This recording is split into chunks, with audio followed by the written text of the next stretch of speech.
My name is Brent Casey, and I'm with Studio Projects Microphones, which is a company owned by PMI Audio Group, and we're in Gardena, California. Here talking today with George, who's behind the camera, about the Studio Projects line, which I know a lot of you use because I talk to a lot of voiceover people over the years who have talked about the C1 microphone, which seems to be very popular, and we appreciate that at PMI that it's gone over well with the voiceover industry. The C1, pictured here behind this pop screen, is it's very popular because of its tonal contour, its frequency response, which seems to lend itself very well for a lot of voiceover tasks, mainly voice over tasks, talking into a mic as I am doing now.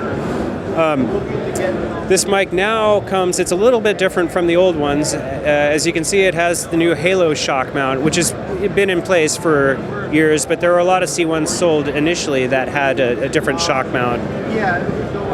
Next to it is the CS microphone. This is a CS5, and the reason it's called a CS5 is because it has 5 patterns. And it is, it's sort of a Swiss Army knife of mics. I'm going to turn it around here. I don't want to get it out of the picture. But it has 4 rotary knobs on it. There's 4 settings of high-pass filter and 4 settings of low-pass filter. There's 4 pads that are resistive pads. We adjust the phantom power voltage going to the capsule. There's 3 6 dB per octave low passes, and then the first setting actually affects the very high end, around 12.5K or so. And the capsule voltage naturally has a peak at that point that's be about 5 dB above linear. And so that's not good on everything. If you were going to track violin, for instance, that could be screechy.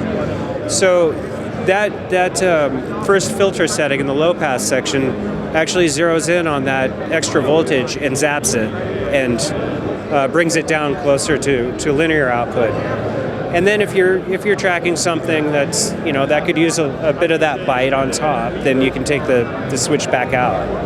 The B series, which have been in our line for a long time, since the 90s. We have the B1 microphone, which is a single pattern. It's a cardioid microphone. It can take a very high output. I know that's not too much of a big factor for the voiceover crowd, but that's the B3 microphone right there. It has 3 patterns and a pad and a high-pass filter on the back. On the opposite side, there's a switch.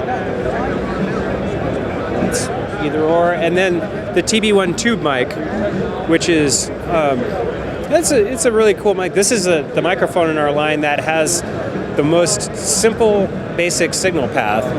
There's a capsule, a capacitor, a tube, another capacitor, and the transformer, and that's how we did it in the old days. It's quite simple. Is it phantom power, or does it have a power supply? It has a power supply. It's right there on the stand there. Yeah. And that's cardioid only.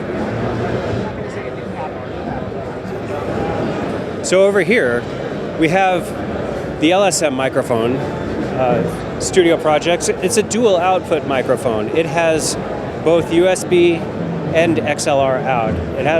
It comes with a cable that has a small XLR connector that on the other end it has a normal sized XLR.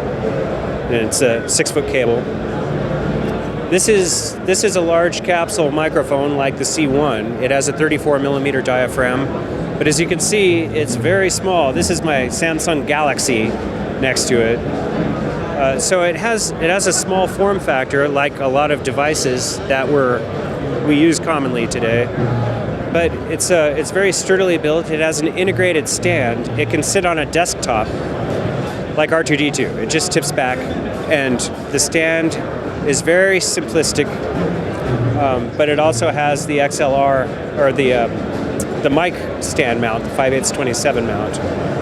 So you can do that with it, and it also has a very thin form factor, so you can throw it in a laptop bag, and it travels very well. You can practically put it in your shirt pockets. It's sort of unique in that fashion, and it'll actually output to the USB output connector and 48 volt XLR out at the same time. It's because we were going for a very simple product for customers, maybe people who are just starting out that just want to get into their computer with a decent microphone. There's no bells and whistles. It just plugs straight in and it pops up as a device, as the LSM in the computer. This is the CS1000, which is it's a cardioid only microphone, so it doesn't have the 5-pattern switch on it, but it does have the 4 pads, the 4 high-pass filters, and the 4 low-pass filters, just the same as the CS5. Thank you very much. Oh, you're very welcome. Thanks for watching.